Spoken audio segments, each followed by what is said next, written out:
नमस्कार। प्रस्तुत हैं हम आज फिर नई वीडियो को लेके। पूर्व में चल रही हमारी जो चर्चा है आओ फलित ज्योतिष सीखें, उसी कड़ी में अब तक हमने जो चर्चा की थी, जो बात की थी वो राशियों की थी और कुछ भावों और नक्षत्रों की थी। राशि स्वरूपों की हमारी चर्चा मेष से मीन तक पूरी हो गई है। आज से हम प्रारंभ करेंगे ग्रहों पे चर्चा। तो इस कड़ी में आज ग्रहों की बात करेंगे, ग्रहों के शुभ अशुभ फलों की, ग्रहों के कारकों की बात करेंगे और दिशा इत्यादि का हम इस वीडियो में चर्चा करेंगे। फिर आगे बात करेंगे ग्रह स्वरूपों की, उच्च नीच राशियों की, अंशों की इत्यादि की चर्चा हम आगे की वीडियो में करेंगे। तो प्रारंभ करें वीडियो। जो लोग जानते हैं उनके लिए भी, जो नहीं जानते पहली बार वीडियो देख रहे हैं, आपको बता दें कि 9 ग्रह हमारे ज्योतिष में कहे गए। हालांकि पृथ्वी भी एक ग्रह है, परंतु उसे इसमें नहीं लिया गया। पृथ्वी को जातक मान करके बाकी ग्रहों को इसमें मुख्यता दी गई है। सूर्य, चंद्रमा, मंगल, बुध, गुरु, शुक्र, शनि, राहु और केतु, इनको मिला के 9 ग्रह, और इनकी जो शुभ और अशुभ और सम अवस्था है, अर्थात कौन सा ग्रह शुभ है, कौन सा ग्रह अशुभ है और कौन सम है, यानी कि शुभ अशुभ दोनों है, इसकी हम बात करें, चर्चा करेंगे। तो जो शुभ ग्रह हैं वो है शुक्र और गुरु। चंद्रमा भी शुभ ग्रह है। कब? शुक्ल पक्ष की अष्टमी से लेके कृष्ण पक्ष की अष्टमी तक का जो चंद्रमा है वह शुभ होता है। एक बार फिर सुन लीजिए, शुक्ल पक्ष की अष्टमी से कृष्ण पक्ष की अष्टमी तक का जो चंद्रमा शुभ होता है, और इसके बाद का चंद्रमा क्षीण चंद्रमा, अर्थात कृष्ण पक्ष के अष्टमी के बाद नवमी से लेके और शुक्ल पक्ष की सप्तमी तक का चंद्रमा क्षीण चंद्रमा है, वह पाप और अशुभ चंद्रमा कहा गया है। अशुभ ग्रह में क्षीण चंद्रमा, राहु, केतु, सूर्य, शनि और मंगल आते हैं। बुध सम ग्रह है, यदि वो स्वतंत्र है तो, यदि अकेला कहीं बैठा है तो वह किसी दूसरे ग्रह के प्रभाव में नहीं है तो सम है। यदि शुभ ग्रह के साथ उसके प्रभाव में है तो शुभ है, और अशुभ ग्रह के साथ बैठा है तो अशुभ है। ये चंद्रमा की अवस्था है। इसी तरह ग्रहों को वर्णों में भी विभाजित किया गया है। जैसे राशियों को विभाजित किया गया था, वैसे ग्रहों को भी वर्णों में विभाजित किया गया है। ब्राह्मण, क्षत्रिय, शुद्ध, वैश्य और शूद्र 4 वर्ण हैं। उन्हीं में ब्राह्मण वर्ण बृहस्पति शुक्र, क्षत्रिय में सूर्य मंगल, बुध को वैश्य और राहु केतु और शनि को शूद्र वर्ण में विभाजित किया गया है।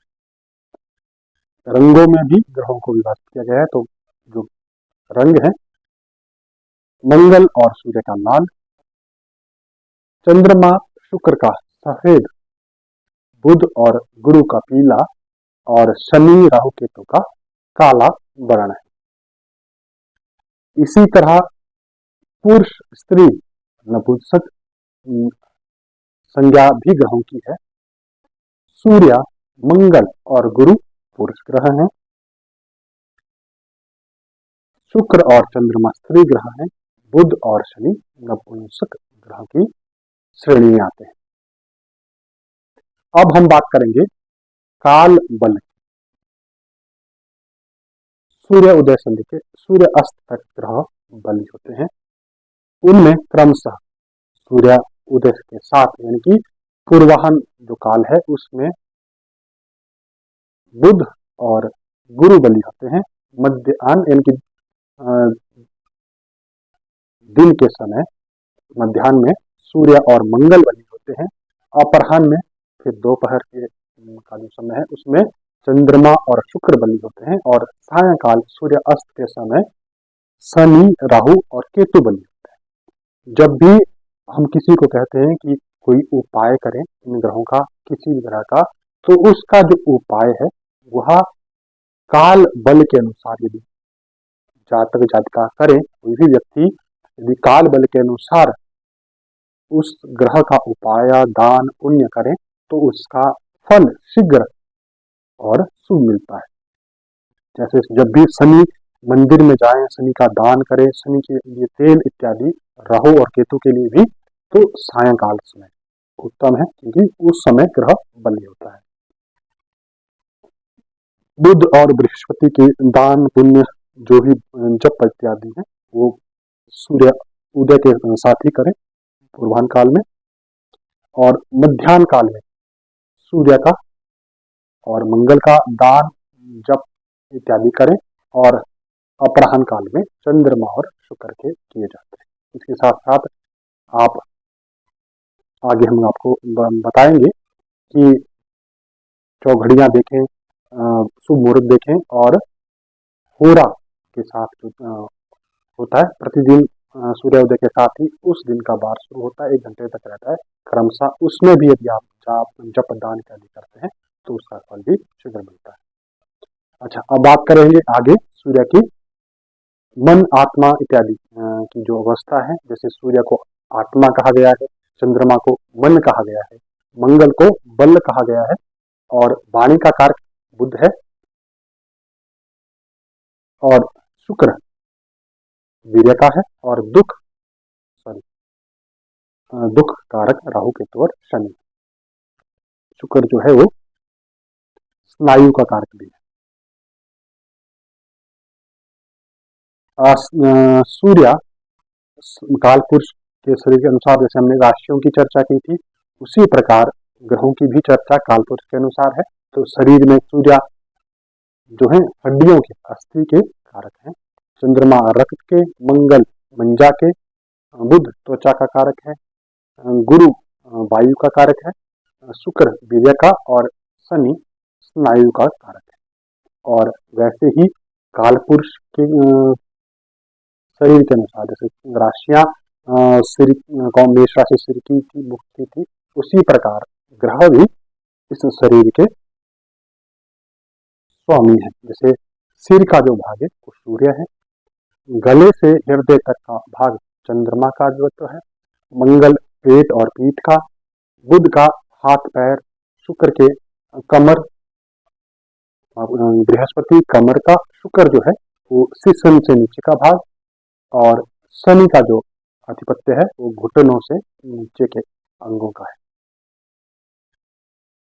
जब भी ग्रह आपकी कुंडली में, किसी की भी जातक जाति का कुंडली जब हम देखते हैं, तो जब भी बात होती है कि कौन सा अंग प्रभावित होगा, तो कुंडली में जो ग्रह, जो राशि, जो भाव पीड़ित हुए, उस भाव राशि और ग्रह से संबंधित जो शरीर का अंग है, उस अंग को नुकसान पहुंचेगा। जैसे जब भी शनि खराब होता है तो सबसे पहले व्यक्ति को लंगड़ा कर देता है, क्योंकि वो घुटनों और पैर इत्यादि का कारक है। तो व्यक्ति को चोट लगने पे उसे चला ना जाए, पैरों में चोट लग जाए, है ना। और शुक्र जब खराब होता है तो व्यक्ति यानी कि जो गुप्तांग क्या से संबंधित रोग होते हैं उनको बलि करता है, और शुगर इत्यादि की समस्या भी देता है, क्योंकि मूत्र मार्ग इत्यादि में परेशानियां आ जाती है कई बार। तो सभी ग्रह अपनी, जैसे सूर्य कमजोर हो तो हड्डियों की समस्या रहती है, मंगल कमजोर हो तो खून से संबंधित दिक्कतें, चंद्रमा कमजोर हो तो खून से संबंधित दिक्कतें, और मंगल कमजोर तो मन ज्यादा से मांस की जो नसों की दिक्कतें हैं, मांस की दिक्कतें वो आती है, और बुध त्वचा की समस्या देता है। ये सारी चीजें आगे चल के हम विस्तृत सबको जोड़ के चर्चा करेंगे। अब हम बात करेंगे ग्रहों की दिशाओं की, ग्रह कौन सी दिशा का कौन सा ग्रह स्वामी है। तो सूर्य स्वामी है पूर्व के, अग्नि कोण के स्वामी शुक्र है, मंगल दक्षिण दिशा, राहु नैऋत्य दिशा, शनि पश्चिम दिशा के, चंद्रमा वायव्य कोण का, बुध उत्तर दिशा का, और गुरु ईशान कोण के स्वामी। तो इससे भी आगे चल के ग्रहों को समझने में सहायता मिलती है। इस वैसे तो इसके अलावा भी दिशाएं कुंडली के भावों से भी हम बात करते हैं, पर ग्रहों के अनुसार जब भी हम बात करेंगे कि व्यक्ति की शादी कहाँ होगी, कौन सा किस दिशा में कार्य करेगा, तो जो ग्रह बली है कुंडली में या जिस भाव का कारक है उस भाव से संबंधित दिशा में कार्य बनते हैं या शादी इत्यादि का हम विचार करते हैं। तो ये था ग्रहों का परिचय। इसी कड़ी में अब हम आगे बात करेंगे ग्रहों के उच्च नीच राशियों की। अभी के लिए इतना ही।